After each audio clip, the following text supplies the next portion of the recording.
This episode is brought to you by DistroKid. When you think about businesses that are selling through the roof, like Aloe or Allbirds, sure, you think about a great product, a cool brand, and great marketing. But an often overlooked secret is actually the businesses behind the business, making selling, and for shoppers, buying, simple. For millions of businesses, that business is Shopify. Nobody does online business better than Shopify. It's home of Shop Pay, the #1 checkout in the world. You can use it to boost conversions up to 50%, meaning way less carts going abandoned and way more sales going through to checkout.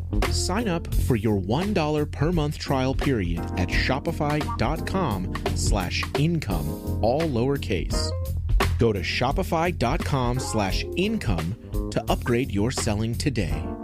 That's shopify.com/income.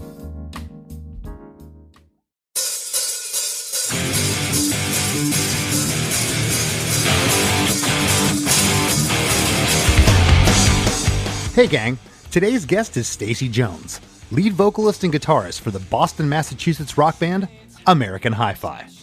Together we break down the writing, recording, and inspiration behind the smash hit single, Flavor of the Week, taken from their 2001 self-titled debut album. I told Stacy that I had producer envy, as Bob Rock is one of my all-time favorite producers. And the feeling was mutual and absolutely surreal for Stacy. For starters, Stacy is first and foremost a drummer, having cut his teeth with Letters to Cleo and then Veruca Salt. He met Bob Rock through Veruca Salt, and as one of their sessions was wrapping up, Bob casually asked when he could produce Stacy's then brand new project, American Hi-Fi. Well, let's just say he jumped at the chance. I feel like a broken record saying this, because we've heard it a ton here on Chris DeMakes a Podcast. But Flavor of the Week was written in 5 minutes, with very little thought, and it wasn't even written for American Hi-Fi. The track had been written for another of Stacy's projects. By chance, Bob heard it in the 11th hour, and insisted on cutting the song, which ended up being the first single and the band's biggest hit. Oh, and one of the guitars in this tune is actually James Hetfield's Explorer. How cool is that? So for all this and more, stick around. Hey, hey, have you heard? Chris DeMakes a Podcast. Hey, hey, have you heard? Chris DeMakes a Podcast. Hey, hey, have you heard? Chris DeMakes a Podcast. Hey, hey, have you heard? Chris DeMakes a Podcast.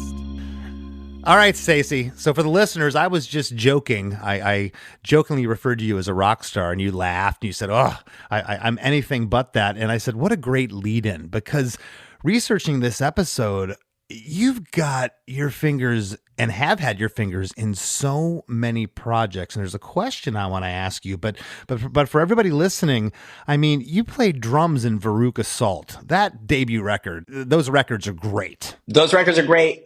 To be clear, I didn't play on either record. Correct. You were the touring drummer. I was a touring drummer on the second record. So Jim was on the first, who is the original drummer. After recording that second record, Eight Arms to Hold You, he decided he wanted to leave the band. We were already friends because we had played shows together. I was in a band called Letters to Cleo before Veruca Salt. Yes. We played a lot of shows together, had a lot of mutual friends.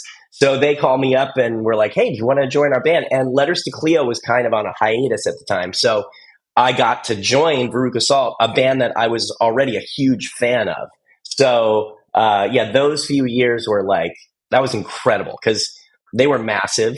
We did like a whole year touring, opening for Bush, like when Bush were like as big as they were ever could be, like their second album cycle. And it was just fucking incredible being a part of that. I believe, and Bob Rock produced your self-titled album. He is the producer on Flavor of the Week. I believe there's a Bob Rock connection with Veruca Salt. Is that how you met Bob? That's how I met Bob. So Bob produced Eight Arms to Hold You, Veruca Salt's second album. After we were done with that whole touring cycle, Nina, one of the girls from the band, decided to do a solo record. Bob produced that. I ended up playing drums on that album and also sort of was in a weird way, I was kind of the musical director for the album, if you will. Not that there is really such a thing, but I was sort of tasked with putting a band together for her. And I went to Maui, where Bob was based, and we recorded the record. And I sort of was a kind of fly on the wall in the studio during that whole process. And at a certain point, this will lead into American Hi-Fi, which was, I said to Bob, I said, hey, I've got to go back to this, to the mainland, because I had just started kind of fucking around with hi-fi. And that was like, what that looked like was us going to the Letters to Cleo rehearsal space, cranking up, our amps with the worst PA imaginable. So no one could hear my voice. I didn't even know if I could sing, but we were just jamming, to your point, Cheap Trick songs or whatever, drinking Bud Lights. And I had made this 4-track cassette in my friend's apartment. And I had sent it around to some of my friends in the music biz, and we kind of got a little buzz going. So I said to Bob, I'm like, hey, I've got to go back because this thing is kind of happening.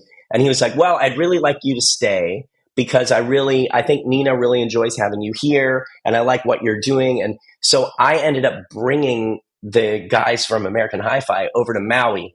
And this is a whole other fucking story, but we rented this house. We all bought surfboards. We had a Jeep with our surfboards hanging out the back. And we basically went to, if I wasn't in the studio with Nina working on her record, we went down to Bob's warehouse that was filled with all of Metallica's gear that he had used. Oh my gosh. And so we rehearsed in this warehouse, and we're like working on songs. And then Bob would let us come into the studio on days off and do demos. Wow. So that's how we built our relationship with Bob. And then we played our first show on Maui as American Hi-Fi. I had never fronted a band in my life. I'd never even thought about it. But we played our first show opening for Bob's band. He had a country band that he played drums in. And so we played the show, like total like up country, locals only bar in Maui. And after the show, I was standing at the bar ordering a beer, and Bob comes up and he puts his arm around me and he goes, all right, when are we doing your record? Oh, man. And I was kind of like, are you serious? And then, so that kind of led to, then we started really talking to the labels. We ended up getting a record deal. And then, I stayed in Maui, basically. I'm telling you, I got producer envy with Bob Rock because he's probably pound for pound one of the best producers that's ever lived. And I love this story. I could talk to you. Thank God we never met in a bar. We never would have left. I could talk to you all day about this kind of nerdy stuff. But let's back up real quick. You've worked as a producer, songwriter. You were also the staff producer at Epic Records. Your production credits include working with Miley Cyrus, Matt Nathanson, Ingrid Michaelson, Plain White Tees. You were also the vice president of A&R at Epic Records. You're the musical director for Miley Cyrus and also Noah Cyrus, 5 Seconds of Summer, Broods, Troye Sivan, and the Chainsmokers. And you've also been the touring drummer for Matchbox 20 since 2012. Yeah. You've also worked as a studio and touring musician for Madonna, Everclear, Avril Lavigne, Ariana Grande, Joan Jett, Against Me, the Jonas Brothers. I didn't know you played with Laura, Against Me. Yeah, we did a thing with Miley one time. We did a collaboration. I remember that. My gosh. Okay. Yeah. There's a few more here. Yeah. I don't know if I said Jonas Brothers, the Flaming Lips, Lily Allen, Sheryl Crow, Amy Mann, Butch Walker, and many more. So very long-winded here. I want to go back to my first question. Yes. You've done as much as anybody or more than I've ever had on this show. You've done the Dave Grohl, Phil Collins, went from the drummer to the frontman position. How do you keep your projects? How do you know intuitively what to go to next? And I'm going to ask this, is it money driven sometimes? I mean, when you're raking in the money as an A&R guy, you might not want to leave that and get back into the musician world. How do you find your way? Well, it's interesting you say that. First of all, the staff producer job at Sony was great. Being an A&R guy was the worst job I've ever had. I fucking hated it. I could imagine. I hated it. And I'm an artist. I have artist brain. I'm not a business guy. I'm a terrible business person, which is why I have people that do that stuff for me. Thank God. Me too. But, and that I don't, but I do want to say, I worked with some great people and I had some great opportunities there. But to answer your question, yeah, I mean, I've had to reinvent myself many times over to just, keep things going as a musician. I consider myself like a working musician, basically. That's what I was. Yeah, I call you a lifer. You're just Totally. one project takes you to the next. And I want to ask you this. You were drumming with Letters to Cleo, but it's kind of a personal question. Did you have money? How did you fly these guys out to Maui? That's not cheap. Yeah, so I had done okay with Letters to Cleo. We got to a point where I was living in Boston. I had a small apartment with a roommate. It didn't cost a lot of money my overhead was low. You know what I mean? No kids, no wives, no nothing. Young guy, early 20s. So I had done okay, and then when I joined Veruca Salt, then I made like some what I would consider as an adult person, like real money with them, because it was like they were much bigger. We were doing all these massive things. They cut me in as a band member, so it was great. It was a great situation. Then I signed a publishing deal with BMG for American Hi-Fi. And that's what allowed me to fly. So what I did was I told the guys in the band, I said, look, I'll front this trip to Maui. And if we get a record deal, then I just want you guys to pay me back from the record deal. And they were like, yeah, no problem. And so I kind of fronted that, and thank God we got a record deal because it wasn't cheap. But look, I'm glad. I knew that it was an investment in the band and just in myself and being able to hang around Bob. I mean, Bob has been a mentor to me my entire career. We're still friends to this day. And, that record was, 25 years ago. You know what I mean? So, right. Money well spent. Sometimes you have to invest in yourself and invest in the experience that you can have, because it's priceless in a way.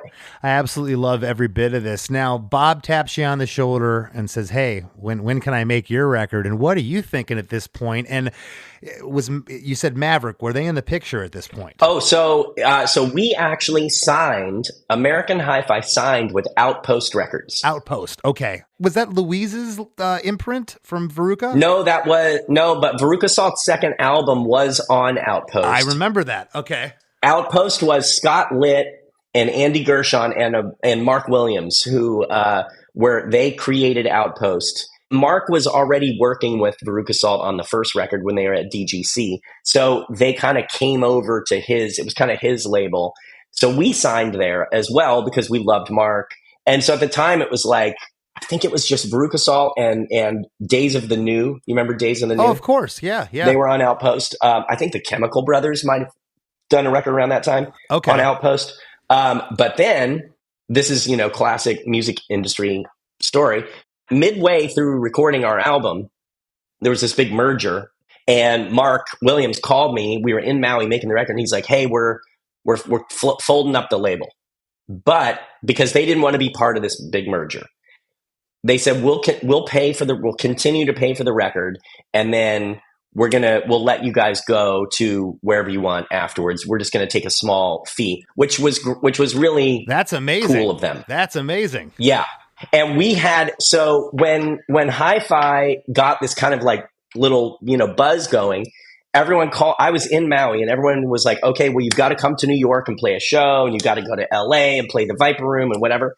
And I was like, no, we're not doing that. I'm like, if you want to see the band, so I was still in Boston. I'm like, we'll be in Boston in this rehearsal space. Here's 2 days. You can come see us. And we had this shitty rehearsal space below a Domino's Pizza over next to Fenway Park. It was like the grossest space, but it was great. We loved it, And so we had all of these presidents of labels turning up. It was like February. It was freezing. And all these limos were like idling outside of this Domino's Pizza, and we just would have them come in one by one, and we'd play, 3 or 4 songs and hang out. And if we liked them, then we would go to dinner or something the next day or whatever. And so that's kind of how we got signed before we ever played a show. I'll tell you something. That's really smart, especially back in those days, because if you think about it, the A&R guy walks into the Viper room. He lives 10 minutes up the road. If he doesn't like the first 30 seconds of your band, he's gone. True. But he made a commitment to come to Boston. He's probably going to stay for a little longer, and maybe the fourth song grabs him. That's true. I never thought of it that way. And, and in retrospect, it was great that we got this record deal. I mean, I was thrilled. I never thought American Hi-Fi was going to be a real thing that I could do. It was just like something fun, me just kind of flexing another creative muscle and hanging out with my friends.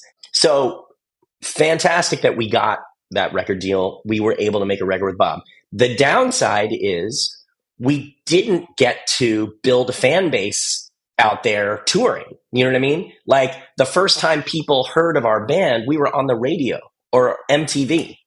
And that, that has its own sort of, set of challenges as well as rewards. You know what I mean? I talked to Max from Eve 6 about this same exact thing. And back in the day when I was, too punk rock for school, I might have been like, oh, that band didn't pay their dues. They just got an MTV. But how was that your fault? If that would have happened to me, I wouldn't have turned down the golden ticket, so to speak, right? I mean, you never think that it's going to happen. You know what I mean? Like, that's the thing about the music business is like, I've been around long enough to know that like 9 times out of 10, the shit you think is going to happen doesn't. And so it was just a surprise. And this is kind of backtracking to answer your question of like, me reinventing myself and how do I do that? I think what I've always done is I've always got a few irons in the fire. Always. Even in Letters to Cleo, there was a time when they wanted to take a break from touring because we'd been grinding. And so then I started playing with other bands. I started recording on records with some producers at Fort Apache in Boston. That led to touring with a band called Fuzzy. I was filling in for David Ryan, who was the Lemonheads drummer. And that led to playing with Tanya Donnelly from Throwing Muses and Breeders and whatever, which that led to Veruca Salt. And so I think I've always just kept a few irons in the fire. And when one of them starts flaming out, I'm just keep my fingers crossed that another one will kind of flame up. And then I just kind of follow that one. And it's never been based on money. I mean, obviously I have to pay the bills, but I'm lucky that I've been able to sort of carve out a career of working with people that I love and music that I love. I've been now for the last few years, I've been Olivia Rodrigo's musical director. And, I love her, first of all, as a human. I love her music.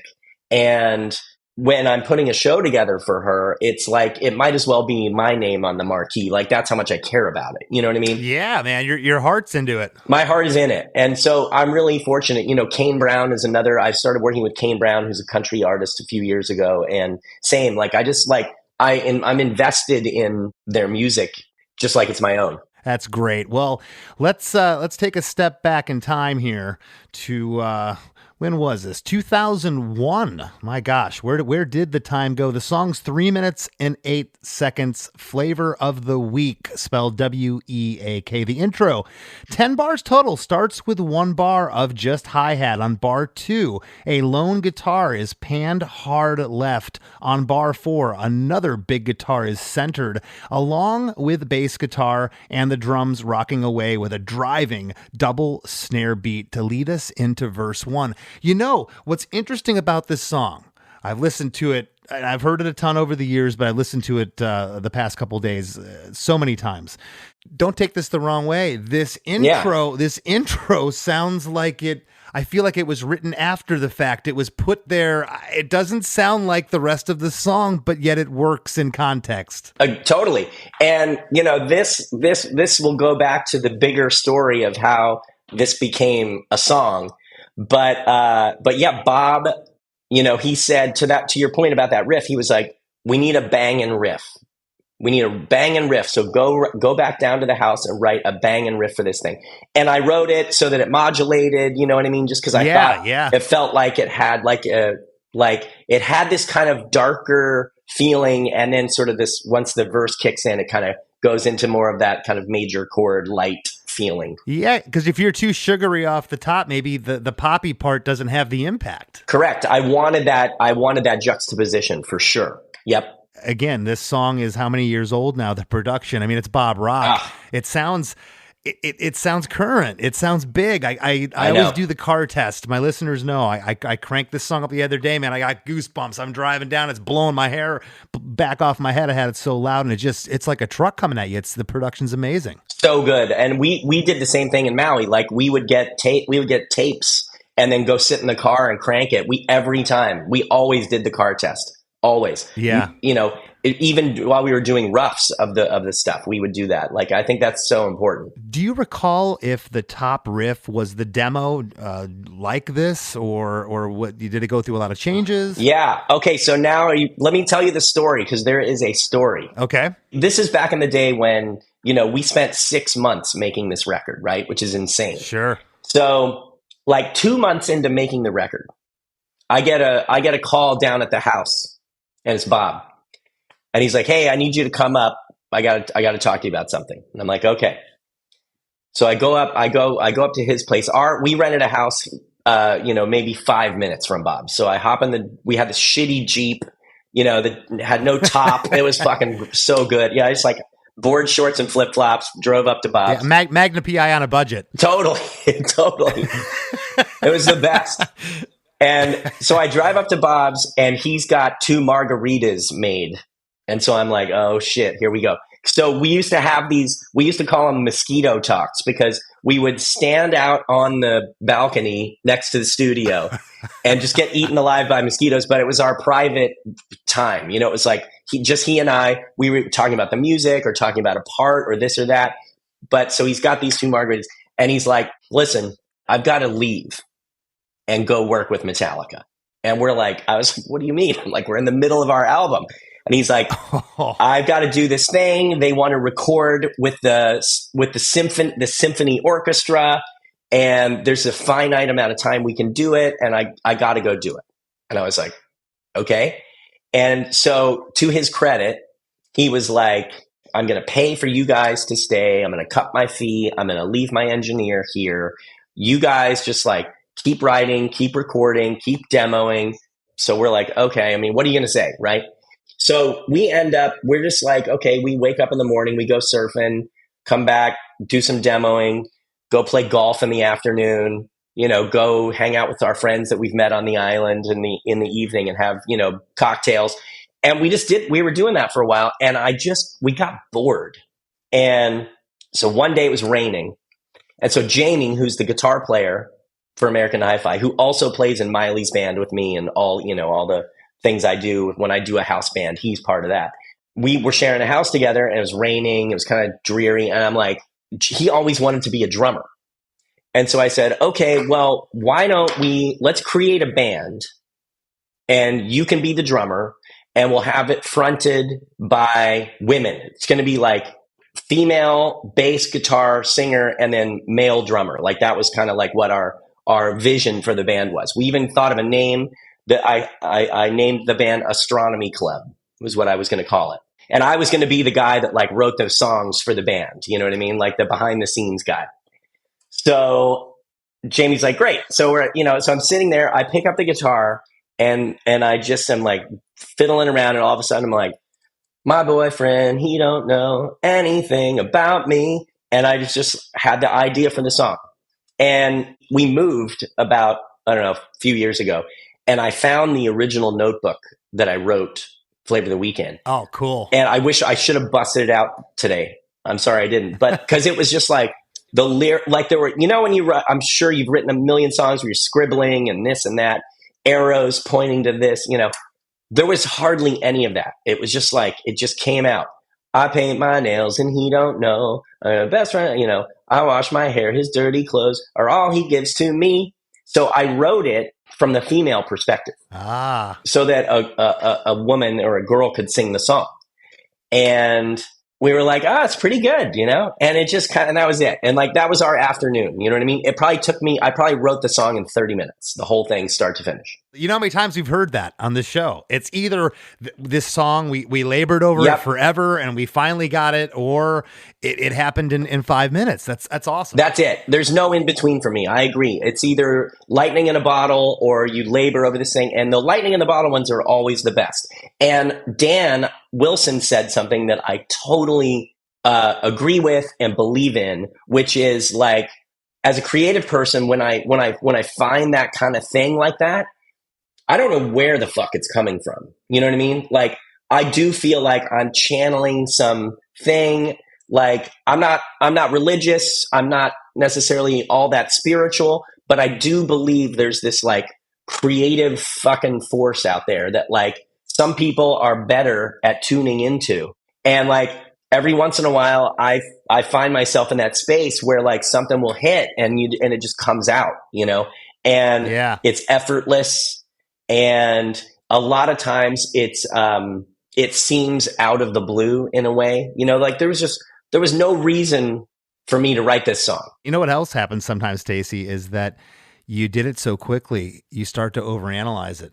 Oh, maybe we should double this chorus. Maybe I should put more lyrics. Is this enough? This was just a first idea. This can't possibly be it. We get in our heads, and then a lot of times it's up to the producer or the rest of the guys in your band to say, hey, man, it's already there, because it can be in front of our face and sometimes we don't know it. I want to get into verse 1 here.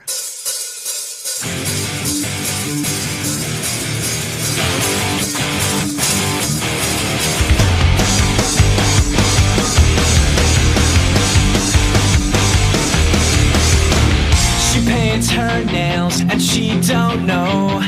He's got her best friend on the phone. She'll wash her hair, his dirty clothes, or all he gives to her. And he's got... She paints her nails and she don't know. He's got her best friend on the phone. She'll wash her hair, his dirty clothes, or all he gives to her. Right. So I wrote that from her perspective. I paint my nails and he don't know, right? And the song was once I sort of found that hook of like my boyfriend, he don't know anything about me, I sort of based it off of a friend of mine from Boston that was this great, beautiful, cool, smart person that just seemed to always choose douchebags, you know what I mean? for her partners. And, you know, and I've known a few people like that. I'm sure we all have. That's where I started kind of following that path, right? So just that she, you know, later on I say whatever, something about she knows all his favorite songs. Like she's clearly tuned into this guy and cares about him.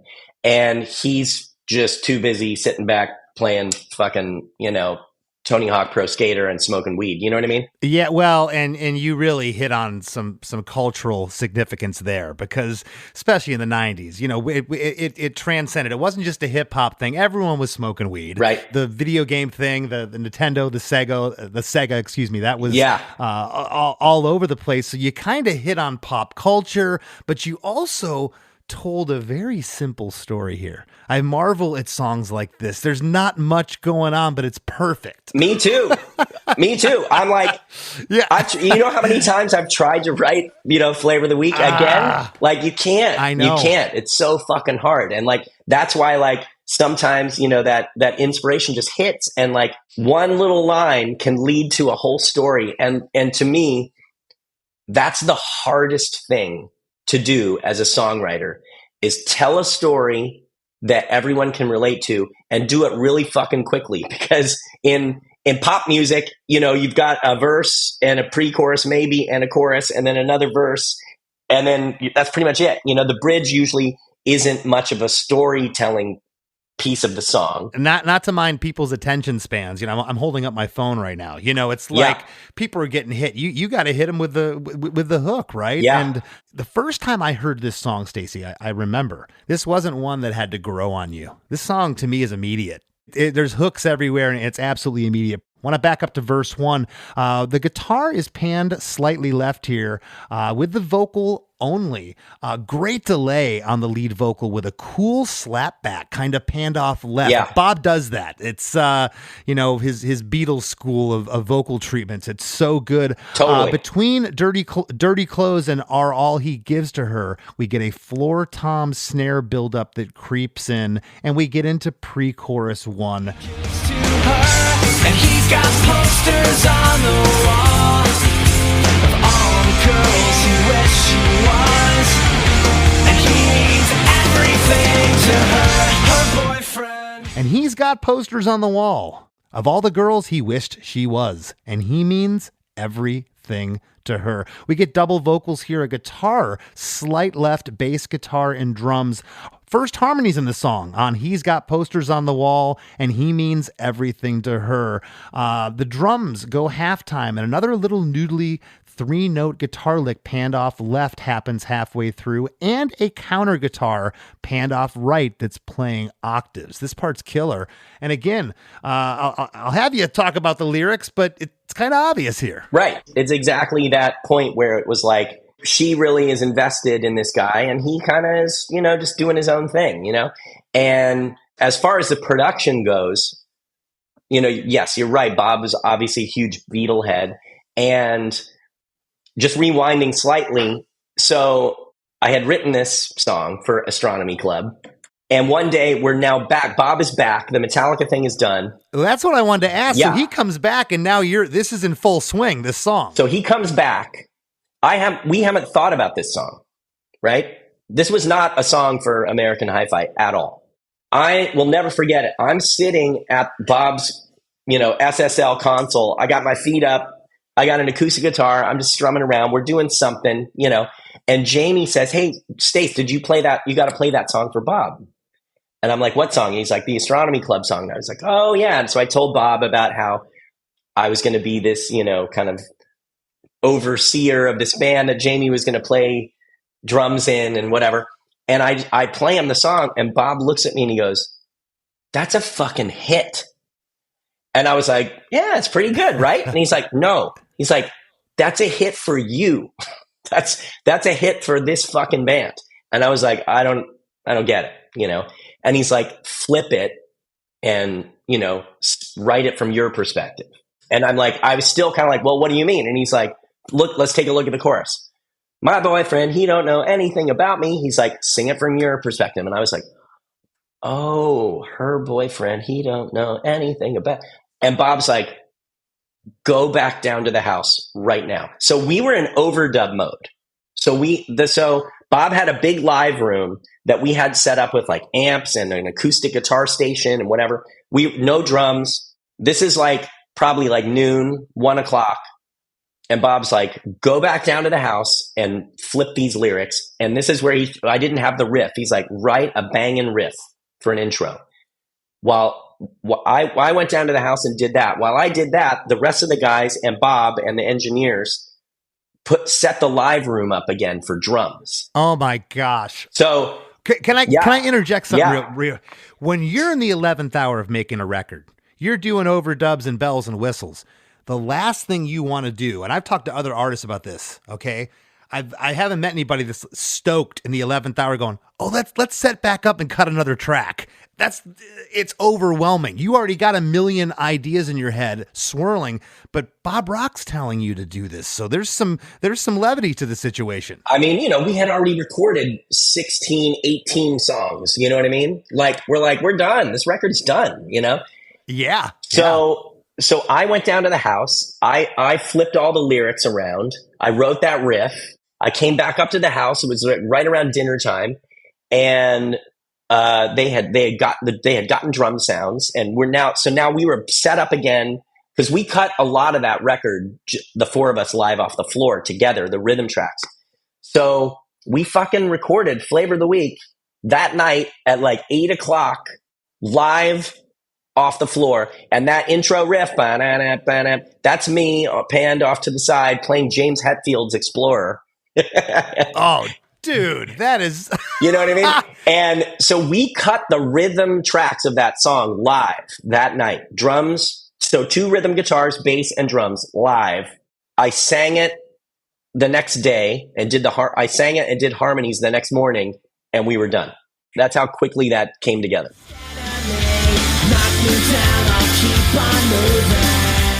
Hey everybody, don't go anywhere. We got lots more coming up with Stacy Jones after a few words from our sponsors.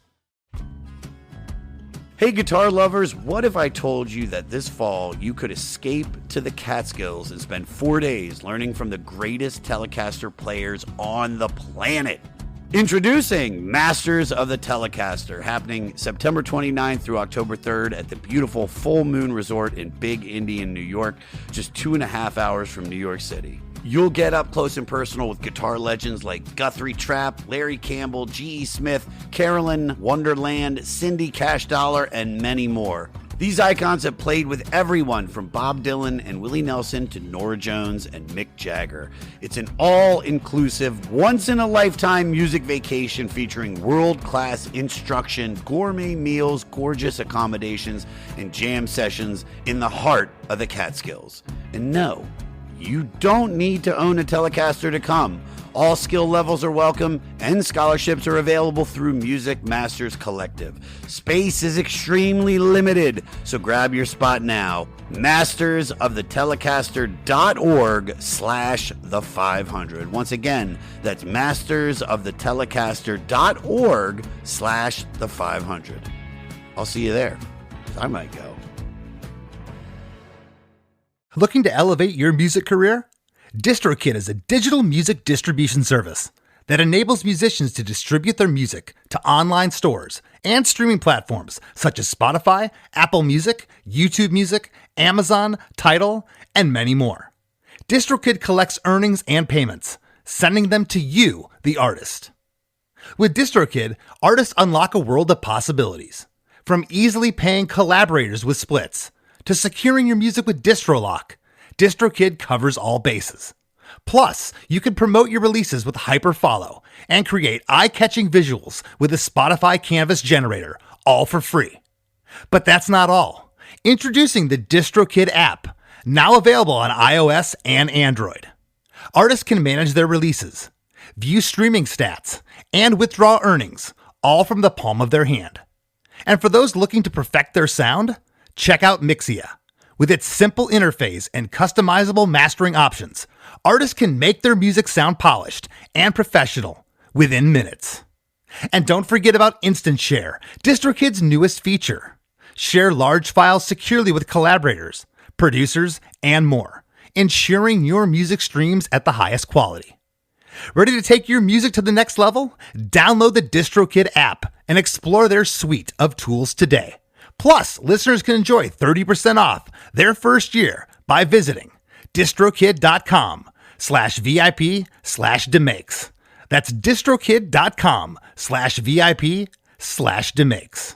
Get your saddest songs together and get ready for a decidedly not sad time at Sad Song Summer Camp, July 15th through the 18th at Full Moon Resort in the Catskills. Join the Milk Carton Kids, Joe Henry, Paper Wings, and more for an unforgettable musical experience just 2.5 hours from New York City. Whether you're a songwriter or a fan, this all-inclusive retreat offers immersive classes, performances, and the chance to step beyond backstage. Every participant gets hands-on time with the artists to fine-tune their songwriting, plus immersive classes and evening performances in a stunning mountain setting. Spots are extremely limited. Learn more and register now at www.sadsongsummercamp.com/DeMakes. You may get a little excited when you shop at Burlington. What a low price! You see that? They have my favorite brand! It's like a whole new Burlington! I can buy two! Woo! I'm saving so much! Burlington saves you up to 60% off other retailers' prices every day. Will it be the low prices or the great brands? Burlington. Deals? Brands? Wow! I told you so. Styles and selections vary by store. Eczema isn't always obvious, but it's real. And so is the relief from Evgliss. After an initial dosing phase of 16 weeks, about 4 in 10 people taking Ebglyss achieved itch relief and clear or almost clear skin. And most of those people maintain skin that's still more clear at 1 year with monthly dosing. Ebglyss, lebrikizumab LBKZ, a 250 milligram per 2 milliliter injection, is a prescription medicine used to treat adults and children 12 years of age and older who weigh at least 88 pounds or 40 kilograms with moderate to severe eczema, also called atopic dermatitis, that is not well controlled with prescription therapies used on the skin or topicals, or who cannot use topical therapies. Ebglyss can be used with or without topical corticosteroids. Don't use if you're allergic to Ebglyss. Allergic reactions can occur that can be severe. Eye problems can occur. Tell your doctor if you have new or worsening eye problems. You should not receive a live vaccine when treated with Ebglyss. Before starting Ebglyss, tell your doctor if you have a parasitic infection. Searching for real relief? Ask your doctor about Ebglyss and visit ebglyss.lilly.com or call 1-800-LILY-RX or 1-800-545-5979. Out here, there's no one way of doing things. No unwritten rules. And no shortage of adventure.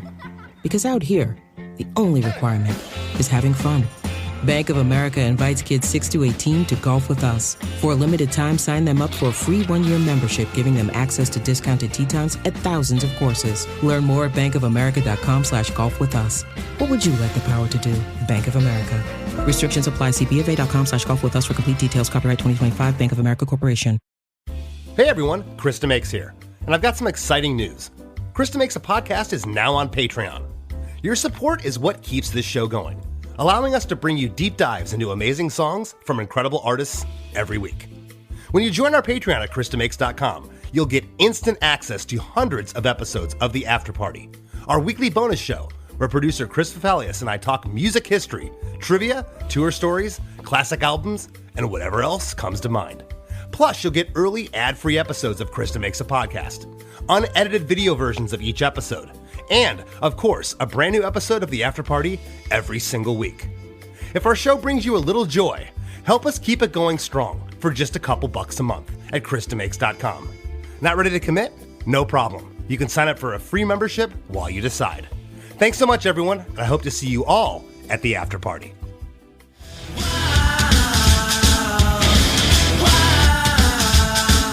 And now, back to the show. Chorus 1 is the 39-second point. We're already there. Get us to the chorus.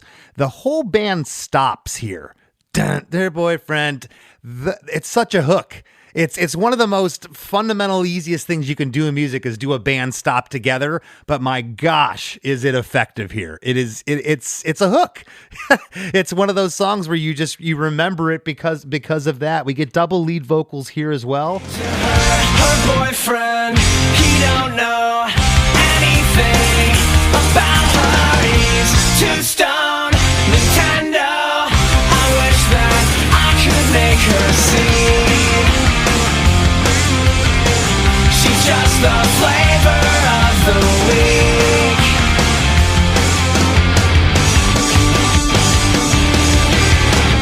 It's Friday. Her boyfriend, he don't know anything about her. He's too stoned. Nintendo, I wish that I could make her see. She's just the flavor of the week. And I have to ask, researching these lyrics on multiple sites, it says her boyfriend, he don't know anything about her needs. He's too stoned. Is that the lyric? But because it almost sounds like anything about her needs too stoned, like needs or he's too stoned. Yeah, so I'm yeah. going, maybe there was a double lyric here that they tried to imply, but that's not it though, right? Nope. Needs was not part of that. Perfect. Well, I didn't say it when I did the initial reading of the lyrics, but we kind of touched on the stone part, the Nintendo, and I can just see it. I can go back to college, the overfilled ashtray, the dude's kind of hasn't showered in a couple days. He's sitting there and she's going to work. She's the one paying the bills. Yep. And this guy couldn't have a damn care in the world, right? That's totally it. And like the fact that you were able to paint that, have that image of their relationship that detailed, you know what I mean?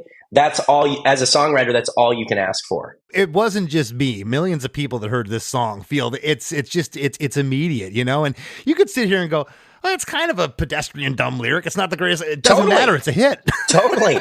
I mean, it's a hit. I was just like, Nintendo, it just came out, and yeah. And what's funny is at the time we weren't sure if we wanted to put this on the record, because it's so different from most of the songs on that first record. And obviously I'm very happy that we did.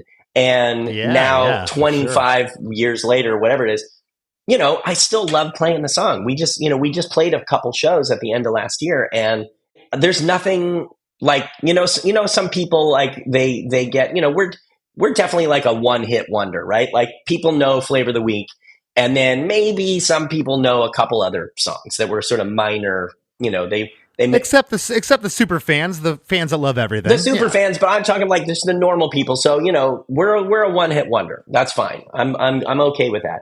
And, I know that there are people that sometimes I'll see artists, kind of like try to separate themselves from the hit or whatever. And you know what? Yeah. That is not me. I'm so proud of that song. You should be. Most people don't get that one hit. I know. Okay? I know. And I talk to people all the time, and it's not a knock against my career. I never had a hit on the radio. I've been doing this for 30 years. I've written a lot of great songs. Yeah. So has my band. But man, it is tough. You know the competition. I've talked to, it is... and I sit here as an artist. There's no envy on my part. I love songwriting. I'm proud of my guests that come on here. I'm stoked. Your career, look at this. It's, congratulations. You should be immensely proud. We get a lot of cool things in chorus 1. I mentioned those whole band stops. It happens before her boyfriend, before he don't know. Then on the second line, anything about her, and then we get the stops before he's too stoned and Nintendo. We also get harmonies on anything about her and I could make her see, as well as she's just the flavor of the week. On the line, I wish that I could make her see. That's when the guitar hook comes in. Right. Now. So good. So happy. That 4-note guitar hook panned off right. We get it on the second line. She's just the flavor of the week. It happens after there. And the 4th note on the guitar panned off right.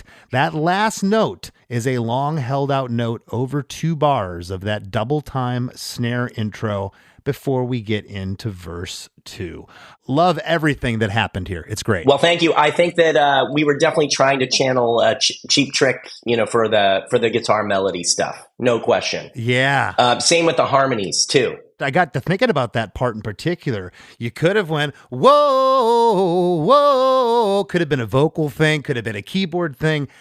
To me, it's got to be guitar. It's just classic. And I think that we probably tried different things, and somehow I don't remember how we landed on that line. I know it wasn't me. I'm sure it was Jamie.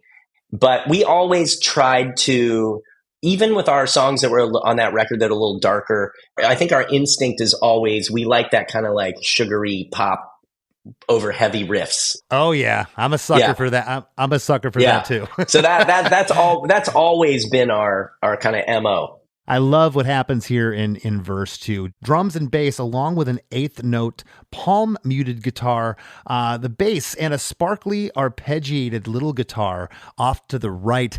I don't think it is. It almost has the quality of that guitar of a 12-string. Oh, yeah. It's got like a chorusy thing on it. And I love, it almost sounds like a toy guitar, which plays into later in the song when we get that toy piano that comes in. I love how those 2 sounds really work together in this track. Bob was so good.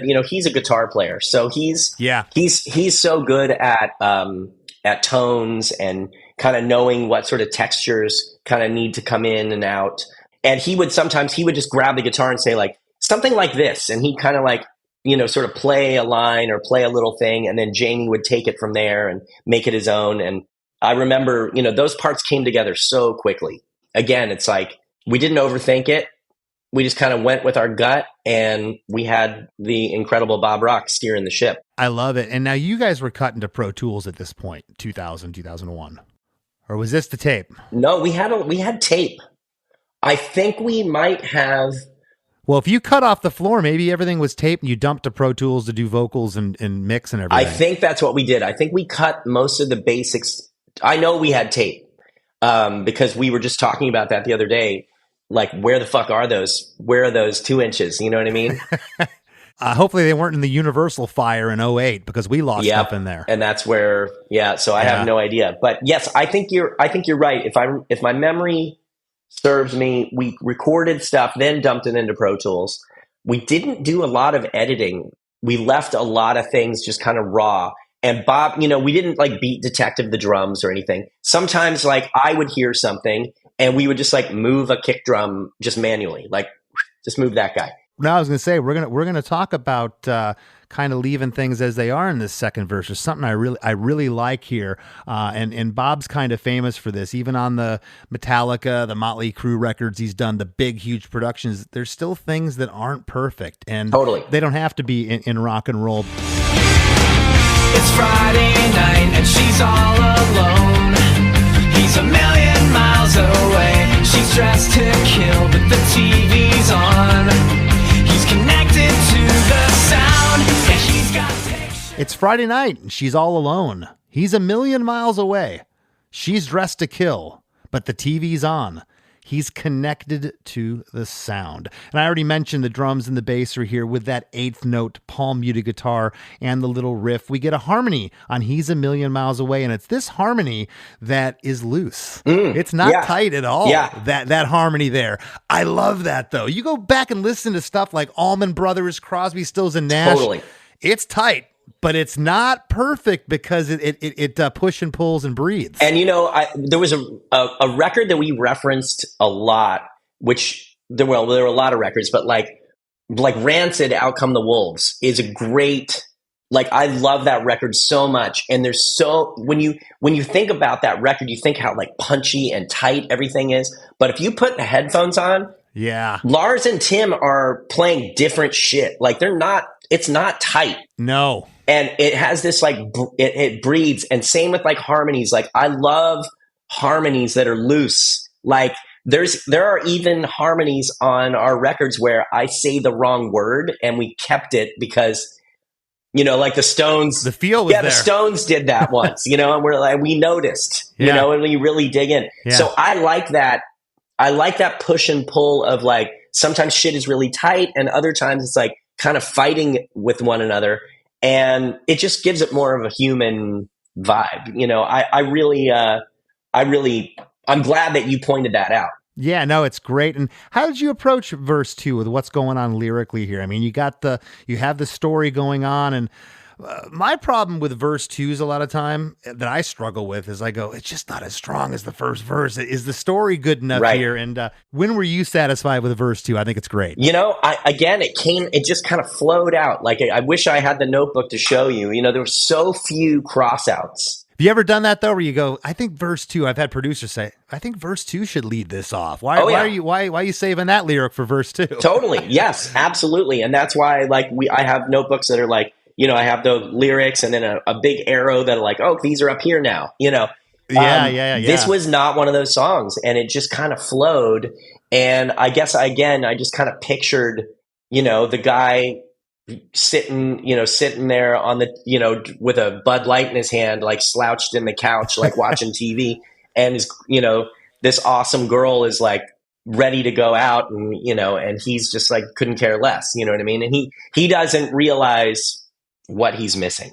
It's that connection that I think can be very elusive for people, and relationships. I mean, I had to work on that myself, as an adult, years of therapy to, help break down that wall that I had, so maybe in a way I kind of related to this guy on some level. I love it. Well, it's funny that you mentioned that too, because I've had songwriters on here tell me that I didn't realize when I wrote it, but I was kind of writing about myself a little bit. You don't know at the time, but psychologically speaking, if you were to look at it from a Freudian way or something, you're like, you were talking about yourself there, pal. Totally. Yeah.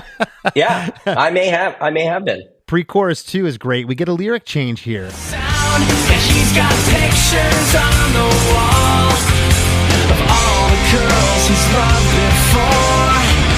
And she knows all his favorite songs. Her boyfriend. And he's got pictures on the wall Of all the girls he's loved before, and she knows all his favorite songs. We get a harmony on He's Got Pictures on the Wall, and she knows all his favorite songs. The guitar licks, left and right, seem louder. I'm not going to say seem. They are louder here and a bit hairier. I don't think I've ever used the term hairier on the podcast, but it's just a little bit more grit, a little bit more distortion. The centered guitar here is more distorted and dirtier than the previous. And I think that's just production-wise, just building the track. I think that's what you guys and Bob were doing here, right? Totally. And that's one of the things that Bob really liked to do. Like, not only building, bringing it back down in the second verse, building. I think we even tempo mapped some songs that would, like, you know, if we were not every song was cut to a click. I honestly don't remember if this one was or not. But, you know, we would maybe start the song at a faster BPM, drop it back to beat 2, you know, maybe for the verse, bring it up a little in the chorus, or vice versa. We might sometimes play faster in the verse and then drop it a hair for the chorus so that it hits. But then in that last chorus, now we take it up 4 or whatever. You know what I mean? So it's all about sculpting that push and pull again. Absolutely. Chorus 2 is the same overall instrumentation as chorus 1, but the guitar hook, now, panned off right, seems louder, and you can really feel it and hear it in this chorus. Her boyfriend, he don't know anything about her. He's too stoned. Nintendo, I wish that I could make her see. She's just the flavor of the week. Yeah!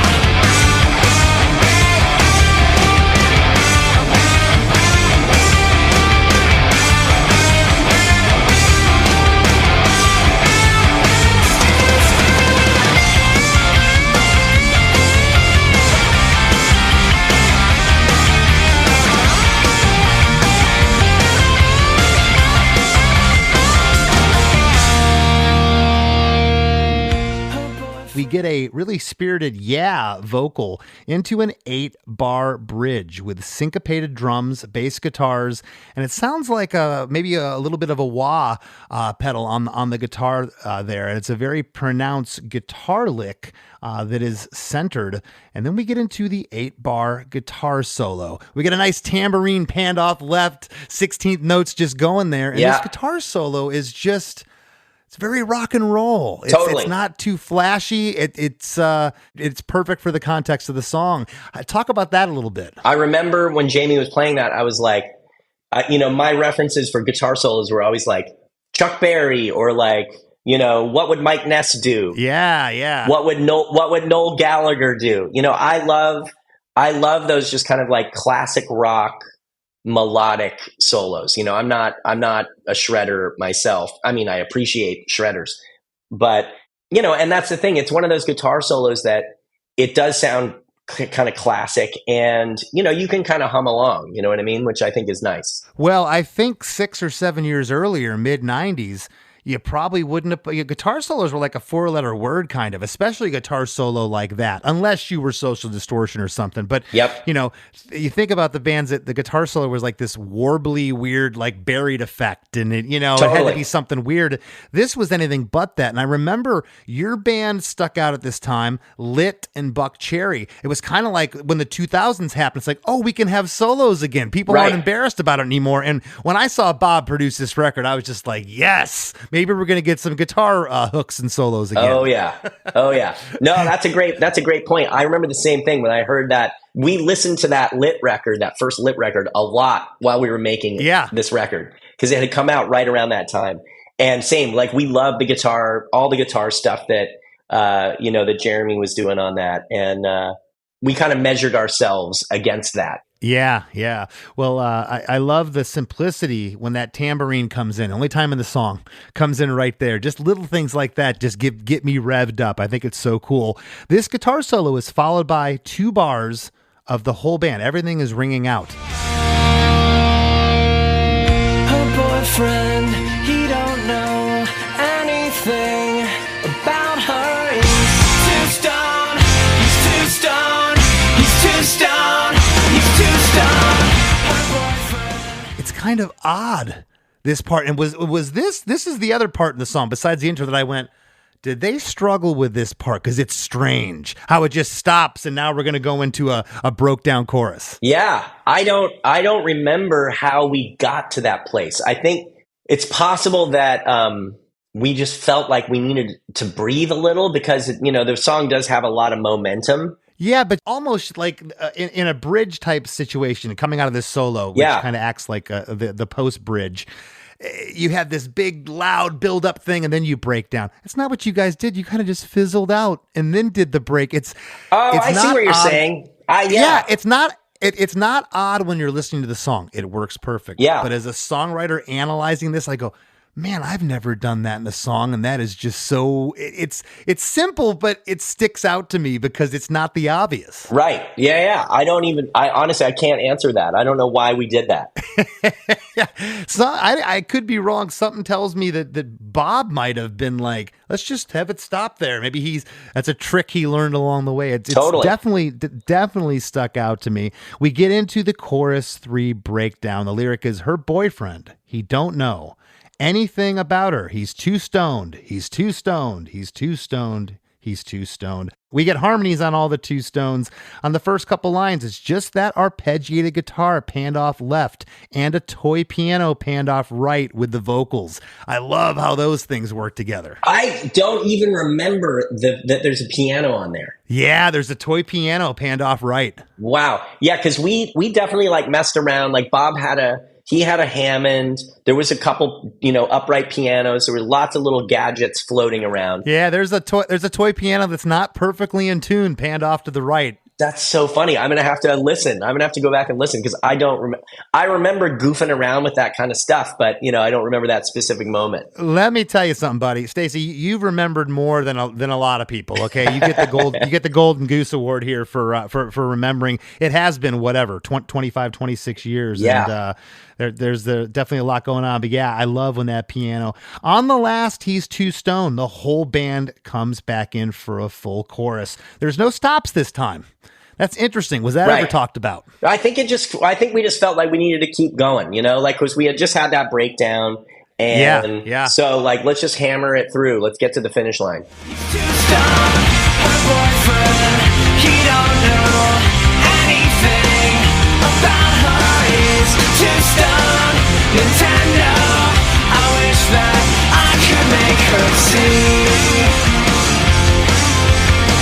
She's just the flavor of the week. Yeah, she's the flavor of the week. She makes me weak.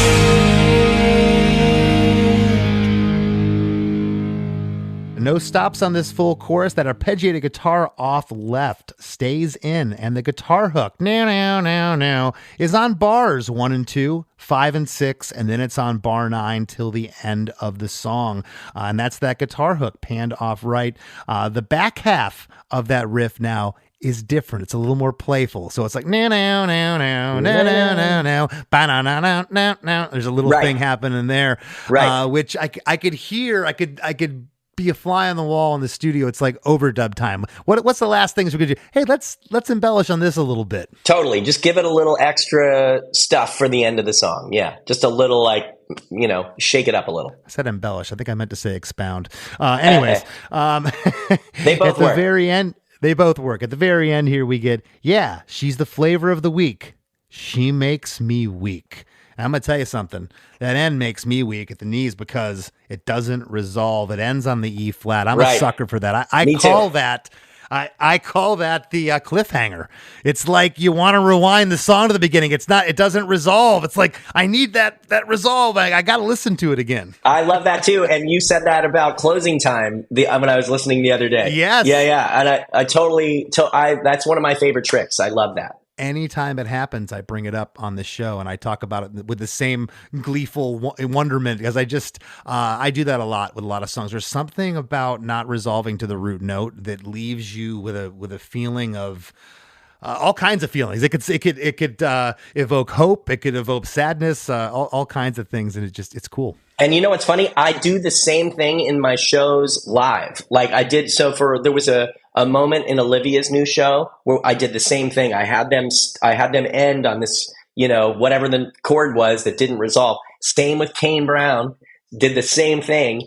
And for me, I feel like I always go to like, it feels like a little melancholy, but in a way, melancholy, but not sad. I don't know if that makes sense. Maybe nostalgic. Yeah, nostalgic is a great word. Melancholy with a ray of hope. Yeah. One of my favorite things, and in the live shows too, everyone's like, we got to resolve. I'm like, no, let it hang. Let that hang, especially if sometimes too, with, a lot of these shows that I put together, a lot of songs are tied together. Right. So it's depending on what the harmonics of what the keys are, maybe for the next song, sometimes having that hang and then you kind of bring the next song in underneath it is a really nice trick. That's great. Hey, listen, before we break, you get the song back. It's a song that was in the 11th hour. You had to reset up everything. You're wondering what is going on. I had this vision of this song for Astronomy Club, my other project. It wasn't going to be for this. It sounds different, but now you hear the mix back. Was it undeniable? Is it like this has to be the first single? Was everybody jumping around the studio? What was the vibe? Yeah, the vibe was like, well, again, you never know, right?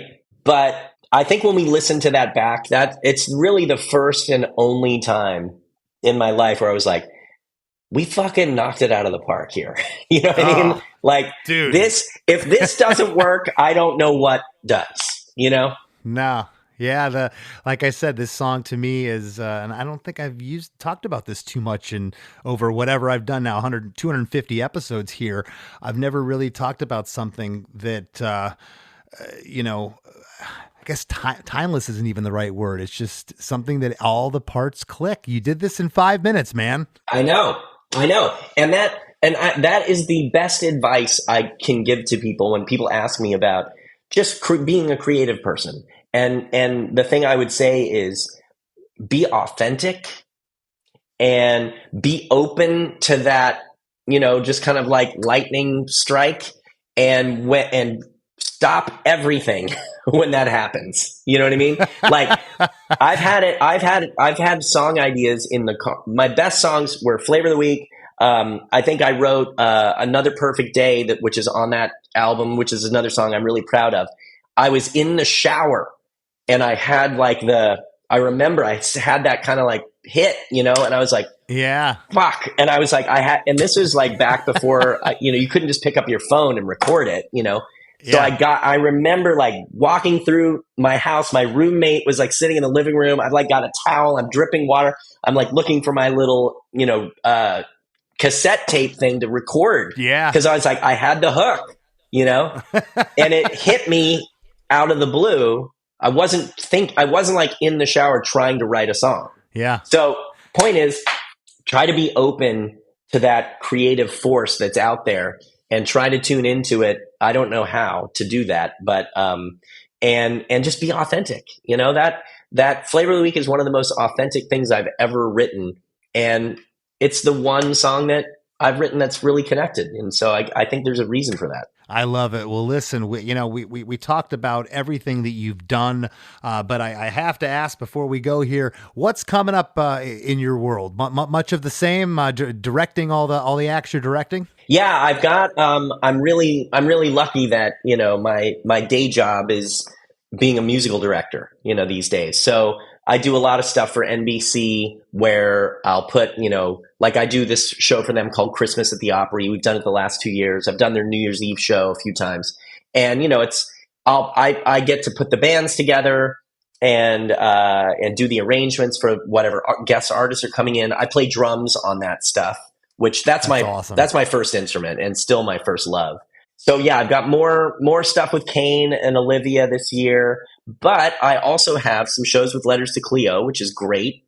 We do little bits and bops, and we're gonna do a lot more with American Hi-Fi in the next couple years. I've gotten to a place where I want to make time for hi-fi again. We played a couple shows last year with our friend Butch Walker. He has a band called the Marvelous Three. And so we opened for Marvelous 3 in Atlanta, and it was a bit of a litmus test for me to see if I still enjoyed it. You know what I mean? Because I never wanted to be a front man, or a songwriter, really. I just kind of fell into it and ran with it. That's one of those things where like that Veruca Salt was kind of flaming out at the time, and hi-fi kind of flamed up. And so I just ran with it. But I really had a great time, being with the guys again and just playing that music. And so we're going to do this year and the following year, we're going to say yes to more things for hi-fi, and I'm going to make time for it, because we get asked to do when we were young or Slam Dunk Fest or whatever. Yeah. And we actually said yes to Slam Dunk, and then then COVID hit. It's the one time we were able to do it, and then it got canceled. So now we're going to say yes to more things and actively be a band again, which is fun. And, I'm actually working on a new song right now. And so we're going to release some new music and play some shows. Nice. Love it. Well, I'll be looking for you. Hopefully run into you at a festival or something. I'd love to see it. And thank you so much for taking the time out to talk to me. I love this song, and thank you. Dude, thank you so much. I'm honored to be on the show.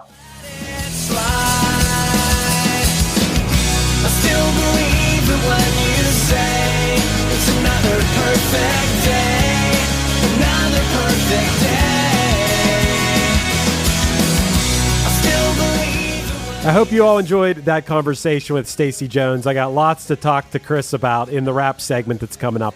We also got the band you might not know coming up, so don't go anywhere. We got to take a quick break for a word from our sponsors, but we'll be right back. This episode is brought to you by State Farm. You might say all kinds of stuff when things go wrong, but these are the words you really need to remember. Like a good neighbor, State Farm is there.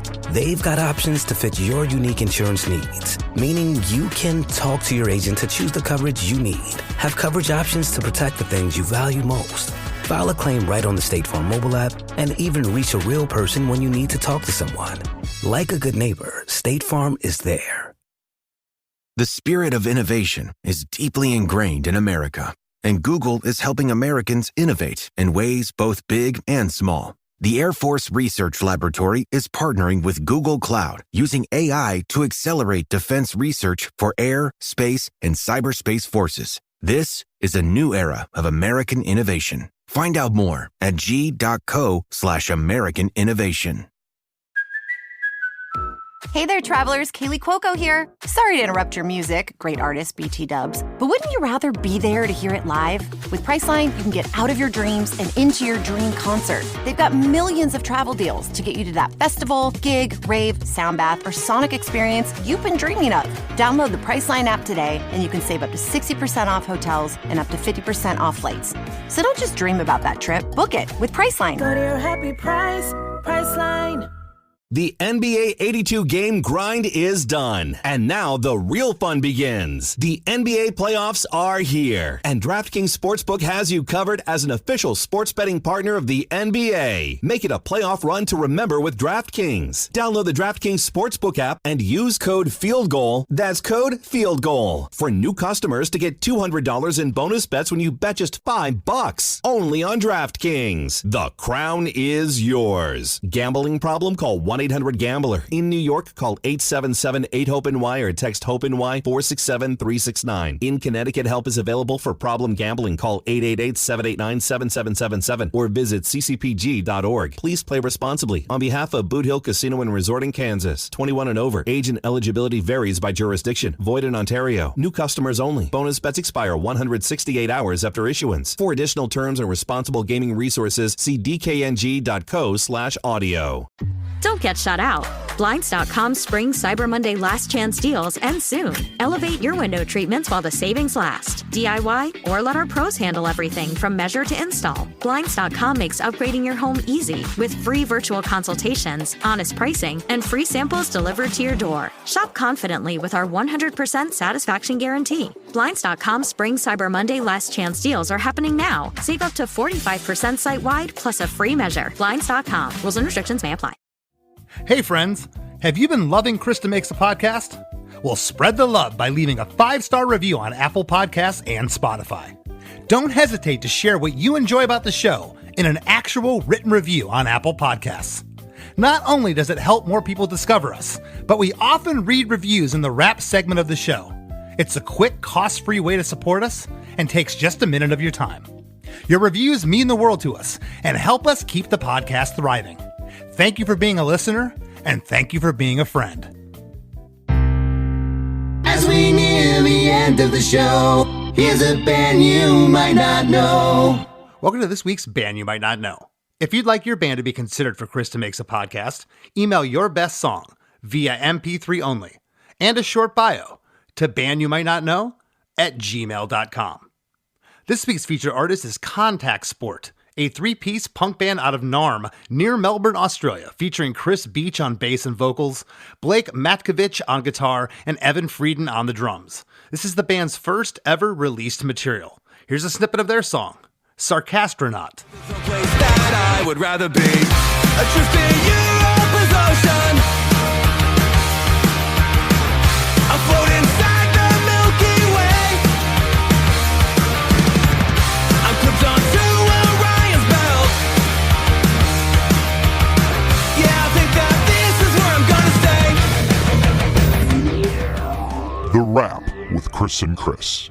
Chris, I love that episode. Stacy has such a crazy, impressive career. He's been a part of so many bands and projects that I love.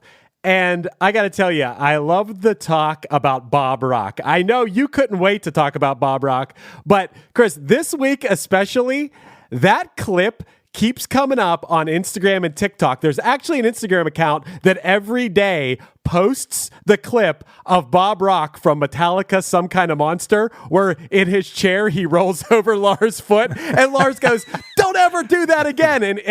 And Bob's like, "Okay, fine, I won't do that. But now let's talk about the flaws in your drumming." Do you know what I'm talking about? Yes. Dude.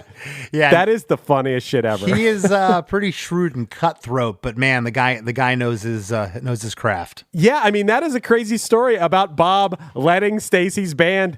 Was it he let them use Metallica's equipment to practice? Yeah, I mean, it's sounds like he brought them out to Hawaii. The most they could have maybe taken was their own personal guitars, and maybe they didn't even bring those. And here he has all of Metallica's gear. And actually, I take that back. Maybe that wasn't when they went to Maui. Maybe that was when they were still in California rehearsing. Nonetheless, yeah, playing Metallica's gear, ends up using James's Explorer. Pretty cool. Yeah, really cool. And Chris, I would think that you would think this is really cool to have written a song or played in a band and then have Bob Rock come over to you and be like, "Okay, when are we doing your record?" Yeah, and I'll tell you, that's testament to Bob being able to see talent. You know, he saw something in Stacy. It wasn't just, oh, this guy's he plays some drums, he plays some guitar, he can sing a little bit. He saw the potential that ended up being this guy's trajectory in the music business. Look what he's doing. He's done everything from producing to songwriting to musical directing to being a drummer to being a singer to being a lyricist to being an A&R guy for Epic Records, among the other things that he's been doing. It's cool. It's an inspiration because I've told this to so many people. They have just such a singular mind of, my band is the be all. If my band doesn't make it, it's like, well, you can do your band, but you could do a lot of things in music. Right. Yeah. Stacy's got his hands in so many things in music. I love, Chris, you brought this up to him, how good of a relationship he has with his band's biggest hit. He doesn't mind if people refer to them as a one-hit wonder because you brought it up to him. I've said it a million times on One Hit Thunder. I'd love to have a hit song. Even if you just have one, that's so cool. And I also love that he addressed kind of the elephant in the room. Me, I've referenced this a lot of times. As a young punk kid, I had a snotty attitude about if I hadn't heard a band or seen them on tour before they had a hit that was on the radio or MTV. I stuck my nose up at them, I was too good for it. And he was open about it. He had this stroke of a fortunate thing in his career, and they took full advantage of it. And why not? Who wouldn't? Yeah, and he did pay his dues. He was playing in Veruca Salt, probably a ton of other bands, Letters to Cleo. You know, he definitely humped gear. Maybe not an American Hi-Fi right off the bat. You know, they kind of seemed like they had some things set up for them, due mostly in part because of Flavor of the Week. This song's just undeniable. He had written it for Astronomy Club, his other project he had going, and his bandmate just casually said, "Hey, why don't you play that idea for Bob?" And here we are. It took him 5 minutes to write the idea. Bob was so passionate about it, he made the band and the engineers set up all the gear again to record the song. That's awesome. Yeah, it's also awesome that, just like you said in the episode, that you can listen to this song one time and the whole painting, the whole picture is in your mind of what's happening in this song.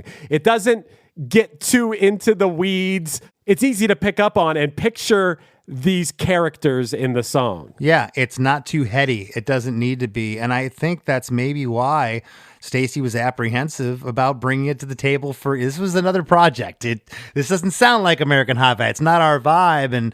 And Bob put a squash to that. But I told Stacy, man, this song was immediate. The minute that I heard it, I'm like, wow, that's one of the catchiest things I've heard today or whenever. It was it was really good. I'll tell you something else that's catchy, Chris. What's that? It's you and I talking more. And how can people tune into us talking more? Could you let them in on the secret? It's not that big of a secret. We have a Patreon for Chris DeMakes a Podcast. It allows us to continue making this podcast. Thanks to people like Isabel Hughes and Chris Miller and Jax and Becky Lang and Kiwoo. All these people that joined our Patreon allow us to continue making this show, and we appreciate it. Every week you get an episode of The After Party, which is our bonus episode each week. There's hundreds of episodes of that, which you get instant access to. At different levels, you can get the video. Some people want to see the video of each week's episode. All this stuff, you can learn about it at chrisdemakes.com. That's where you can go. And allow us to continue making the show. If you love it, that's how you can directly support the show, chrisdemakes.com. All right, fine, Chris. So it's the worst kept secret in rock and roll. Yes, we have a Patreon, chrisdemakes.com. And we also get great reviews through Apple Music, and people can go check us out and peruse the episode list. And they see these reviews and they go, I'm definitely going to listen to this podcast. And I hear you have a review pulled up for us today. Yes, we do. This week's review, Chris, is from No Wise FX. This sounds like a person who couldn't decide if they were a bigger NoFX or Pennywise fan, who gave us 5 stars and wrote, "For the love of music." And they said, "This is hands down my favorite podcast. Each episode is awesome. I discovered it during a time when I wasn't playing music, and listening to music just didn't hit like it used to. It's safe to say this podcast reignited my love of music and songwriting. Thanks, Chris and Chris." That's a pretty high compliment, Chris, that we reignited someone's love of music and songwriting. That is a pretty high compliment. Well, I'll tell you, I've said it before. This podcast is reignited my love for it. It really has. The past 5 years have been incredible. And on that note, thank you for everybody listening. Can't even believe it. It's almost 5 years. This June 2025 will be 5 years Chris DeMakes a Podcast has been on the airwaves, and it's because of all of you. Thank you so much. Want to thank this week's guest, Stacy Jones, for sitting in with us, and we'll catch you next week. Hey, it's Chris Fafalius here. Look, how many times do I have to ask you to go subscribe to One Hit Thunder wherever you get your podcasts? I'm sure you've been listening to Chris DeMakes a Podcast forever, and if you like this podcast, you'll like that one too.